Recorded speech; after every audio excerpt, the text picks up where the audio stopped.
الرحمن الرحيم يا أيها النبي إذا جاءك المؤمنات يبايعنك على أن لا يشركن بالله شيئا ولا يسرقن ولا يزنين ولا يقتلن أولادهن ولا يأتين ببهتان يفترينه بين أيديهن وأرجلهن ولا يعصينك في معروف فبايعهن واستغفر لهن الله إن الله غفور رحيم صدق الله العظيم 28ویں سپارے کی سورہ ممتحنہ کی آیت نمبر 12 کی تلاوت کی گئی ہے۔ اس آیت میں اللہ رب العزت نے آپ علیہ السلام کو بیعت کا حکم دیا۔ بیعت کسے کہتے ہیں؟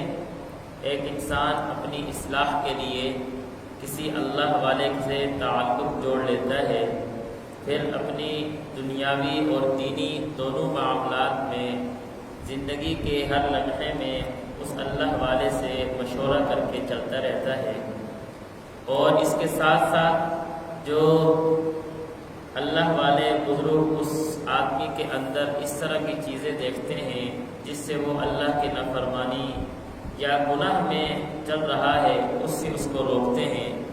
اس سے انسان کی زندگی بہتر ہوتی ہے اور دنیا بھی بن جاتی ہے، آخرت بھی بن جاتی ہے۔ نفس سے بیعت فرض نہیں، کسی اللہ والے سے تعلق جوڑنا فرض نہیں ہے، لیکن آج کل کے حالات کو دیکھتے ہوئے علماء یہ فرماتے ہیں کہ انسان دنیا میں اتنا مصروف ہو گیا، اپنا ایمان انسان کا کمزور ہو گیا، تقوی سے دوری ہے، دین سے دوری ہے، اعمال میں کمزوری ہے، اس لیے اب انسان کے لیے فرض تو اس کو نہ کہیں لیکن فرض کا درجہ دے دی جائے تو حرج اب بھی کوئی نہیں ہے۔ اتنا ضروری ہو چکا ہے کسی اللہ والے سے تعلق جوڑنا۔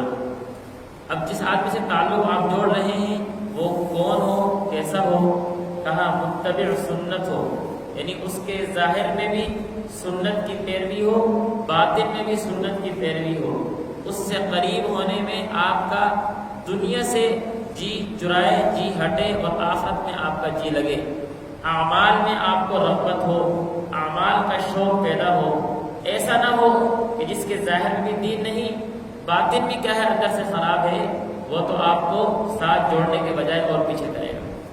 اس لیے ایسے آدمی سے تعلق جوڑا جائے۔ نمبر 3، جس اللہ والے سے آپ تعلق جوڑنا چاہتے ہیں اس کے بارے میں علماء نے فرمایا بھائی چونکہ یہ وہ تعلق ہوا کرتا ہے کہ انسان یہاں پر اس کے حکم کی خلاف ورزی نہیں کر سکتا، جس طرح کہہ دیا اس طرح کرنا پڑتا ہے، اگر نہیں کرے گا اس تعلق کا پھر فائدہ نہیں ہوتا۔ اس لیے تعلق جوڑنے سے پہلے اچھی طرح جانچ پڑتال کرو، دیکھو کہ جی چاہتا ہے نہیں چاہتا، اس سے انسیت ہوتی ہے نہیں ہوتی ہے، دل مانوس ہوتا ہے نہیں ہوتا، استخارہ کرو، مشورہ کرو کسی سے، آنا جانا رکھو، جس ٹائم دیکھو دل اس طرف میلان کر رہا ہے اب کیا ہے اس سے تعلق جوڑ لو، اس کے ہاتھ میں ہاتھ جا کر رکھ دو اور اس سے بیعت کرو۔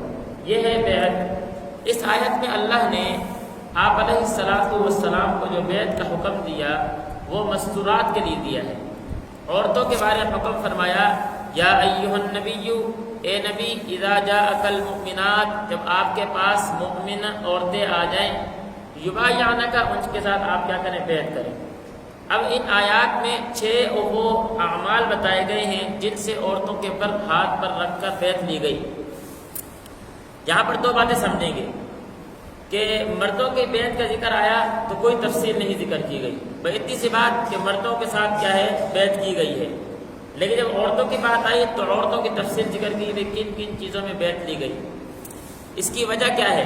مفسرین یہ فرماتے ہیں کہ مردوں کے ساتھ بھی انہی چیزوں کی بیعت لی جاتی ہے، لیکن وہاں پر ذکر ہوتا ہے ایمان اور اعمال صالحہ، ایمان اور اعمال صالحہ کے ساتھ ہاتھ پر ہاتھ رکھ کر بیعت کی جا رہی ہے، چونکہ اللہ نے مردوں کو عقل دی ہوتی ہے زیادہ، عورتوں کی بنسبت عقل ان کی ہوتی ہے تام، اس لیے وہاں اشارے سے بات کرنا مرد سمجھ جاتا ہے، بنسبت عورتوں کے کہ ان کی مردوں کے مقابلے میں عقل ہوتی ہے تھوڑی، آپ بات اشارے میں کیا صراحت بھی کرو پھر بھی بات سمجھ نہیں آتی ہے، تفصیل سے سمجھانی پڑتی ہے۔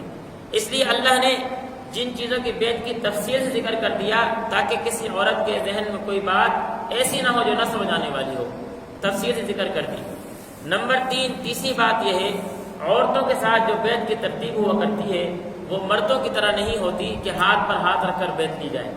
حضرت عائشہ صدیقہ رضی اللہ تعالیٰ عنہ کی روایت ہے کہ آپ علیہ السلام نے زندگی میں کسی غیر محرم کے ہاتھ کو چھوا بھی نہیں، کسی غیر محرم ہاتھ پہ جسم کو چھوا بھی نہیں، اور وہ خود فرماتی ہیں کہ آپ علیہ السلام جو عورتوں سے بیت لیتے تھے وہ صرف زبانی کلامی بیت ہوا کرتی تھی، مردوں کی طرح نہیں ہاتھ پر ہاتھ رکھو جس طرح ایک کپڑے کی ترتیب ہوا کرتی یہ نہیں ہوا کرتی تھی، پردے میں اور زبانی کلامی بات ہوا کرتی تھی کہ بھئی ایمان لے کر آؤ، کلمہ پڑھو، نماز پڑھو، یہ کیا ہے اعمال کرو، اس طرح زبانی کلامی آمنے سامنے بیٹھ کر یہ بیت جائز نہیں ہے، غیر محرم کی طرف دیکھنا جائز نہیں۔ تو ایسے تعلق جوڑنے میں کہاں سے کیا ہے اصلاح ہوگی جہاں پہ گناہ ہو؟ بات سمجھ رہے نہیں سمجھ رہے؟ اس لیے یہ سب سے پہلی چیز ہے کہ جہاں انسان بیت والا تعلق جوڑ رہا ہے دیکھے کہ آپ متبع سنت ہے، وہ کہیں آپ کو گناہ کی طرف لے کے نہیں جا رہا۔ شریعت نے ہمیں گناہ سے بھی منع کیا ہے اور ان اسباب سے منع کیا جو گناہ کی طرف لے جاتے ہیں، ان اسباب سے بھی ہمیں روکا ہے۔ اس لیے یہ صاف کیا ہمیں بتلا دیا گیا کہ آپ علیہ السلام جو عورتوں سے بیت لیتے تھے وہ مردوں کی طرح نہیں ہوا کرتی تھی، وہ زبانی کلامی ہوا کرتی تھی اور پردے میں ہوا کرتی تھی۔ حضرت عائشہ صدیقہ رضی اللہ تعالیٰ اس کی روایت کرتی ہے۔ اب وہ کون سی 6 باتیں ہیں؟ نمبر 1، پہلی بات کہا ان سے بیت لے لیں اس بات پر علی اللہ یشرکن باللہ شیئا کہ یہ اللہ کے ساتھ کسی کو شریک نہیں ٹھہرائیں گی، اللہ کے ساتھ کسی کو شریک نہیں ٹھہرائیں گی۔ سب سے پہلی بات یہی چیز مردوں سے لی جاتی ہے، چونکہ عورت صرف نازک ہے، عقل ناقص ہوتی ہے، اس لیے وہ جلدی کیا ہے ان کاموں کی طرف میلان کر جاتی ہے جو شیطان کا کام ہوتے ہیں، غلط کاموں کی طرف جلدی کیا ہے پلٹ جاتی ہیں کہ فلاں کیا ہے پیر کے پاس چلے جاؤ، فلاں دربار پہ چلے جاؤ، فلاں تعویذ لے لو، نہیں چاہیے۔ الا اللہ یشرکن باللہ شریعت نے صاف منع کر دیا ہے۔ تعویذ لینا ہے ایسے آدمی سے لو جس میں شرکیہ کلمات نہ ہو، ایسے آدمی سے لو جس کا عقائد ٹھیک ہو، ایسے آدمی کے پاس جاؤ جس کے نظریات ٹھیک ہو۔ غلط کے پاس جاؤ گے غلط کیا ہے تعویذ ملے گا، شرک آگے ہے، الا اللہ یشرکن باللہ منع کر دیا۔ بات سمجھا رہی نہیں آ رہی؟ سب سے پہلی صفت یہ بیان کی جا رہی ہے کہ ایسی جگہ نہ جاؤ جہاں سے آپ کے عقائد آپ کے اعمال خراب ہو، یہ بیت ہے۔ الا اللہ یشرکن باللہ شیئا۔ نمبر 2، ولا یسرقنا، کہا ان عورتوں سے کو چوری نہیں کرو گی، چوری نہیں کرو گی۔ کیوں بھائی؟ جب گھر کے اندر 2-3 کیا ہے خاندان جمع ہو جائیں، 2-3 کیا ہے افراد کی کیا ہے اہلیہ، اور گھر کے اندر 3-4 خاندان جمع ہو جائیں، پھر ہوتا کیا ہے ایک آدمی کی چیز ہے اس کے استعمال میں چونکہ اکٹھے رہ رہے ہیں، دوسرے کی چیز بغیر اجازت کو کھا لی، اور دوسرا اسی کو محسوس بھی کر رہا ہے، اس کو پتہ بھی چل رہا ہے، پھر کیا ہے لڑائی شروع ہو جاتی ہے کہ گھر سے چیز غائب ہو گئی، باہر کا آدمی تو اندر آیا نہیں، کہاں چلی گئی؟ کہا ولا یسرقنا۔ اور مفسرین نے ایک چیز یہ بھی ذکر کی ہے کہ عورتوں کی عادت ہوا کرتی ہے کہ یہ شوہر کے مال بغیر اجازت کو کھا لیتی ہے، شوہر کا مال بغیر اجازت کو کھا لیتی ہے۔ کہا ولا یسرقنا، چوری نہیں کرنی۔ نمبر 3، ولا یزنینا، کہا زنا نہیں کرنا، زنا نہیں کرنا۔ اتنا کیا نام ہے برا فعل، اتنا برا فعل شریعت نے صاف الفاظ میں بتا دیا، بھائی زنا نہیں کرنا۔ کیوں؟ اس لیے کہ اس زنا کرنے کی وجہ سے تمہارا خاندان اجڑ جائے گا، تمہارا کیا ہے شوہر سے تمہارا تعلق ٹوٹ جائے گا، یہ شیطانی حملہ ہے خاندان کو توڑنے والا۔ اس لیے ولا یزنینا، زنا نہیں کرنا، ولا یقتلن اولادہن، اور اپنی اولاد کو قتل نہ کرنا۔ اولاد کو قتل کرنا جس طرح زمانہ جاہلیت میں ہوتا تھا، زندہ درگور کر دینا۔ ولا یقتلن اولادہن، اولاد کو قتل کرنا کہ انسان کیا ہے بغیر کسی وجہ کے، بغیر کسی شرعی عذر کے اپنا حمل ضائع کر دے، یہ بھی کیا ہے ولا یقتلن میں آتا ہے۔